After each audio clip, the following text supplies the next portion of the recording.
Let me show you an interesting workflow with SpeedFlow and this kind of facet, okay? So the best, in my opinion, is to start by using a profile, because you will be able to use the screw modifier, and with the screw modifier you will be able to change the number of steps. So let's enter 64. Same for the vertices. If you want to add the bevel here, most people will use Ctrl B and V. This is nice, but it's not editable. So let's undo this. I prefer to use SpeedFlow and the bevel on the vertices because that will give me this kind of result. Okay, I can play with the profile. I can continue, press tab, add a bevel here, like that. Let's make it big. Continue, let's select this one, let's add this, up. Let's make it, let's see like that. Let's add this one too.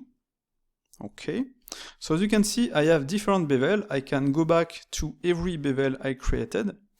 Here I can add more or less subdivisions. Let's go back on this one, etc. Okay.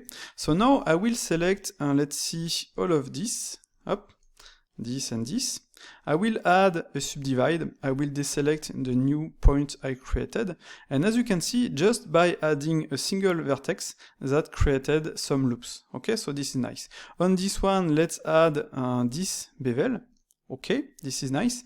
An interesting thing, I will, for example, press F25 to change the profile. And now I will be able to add subdivisions. This is flat, but I can add subdivisions, okay? So let's add the last bevel, a small one, and if we check, this is our result, okay? This is just that, with modifiers and with vertex groups, okay? So, let's add a vertex group, a bevel here. As you can see, I have a single vertex, I can move it.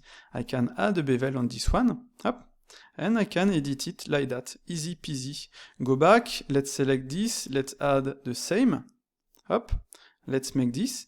And an interesting point is that if I move this one like that, bam, as you can see, up, let's go back to the bevel, let's select this one, let's increase the number of points, up, like that. And now I created this. So this is nice. I have full control over everything. I can edit every bevel. I can edit absolutely everything. So as you can see, this is a nice workflow for the screw and the bevels.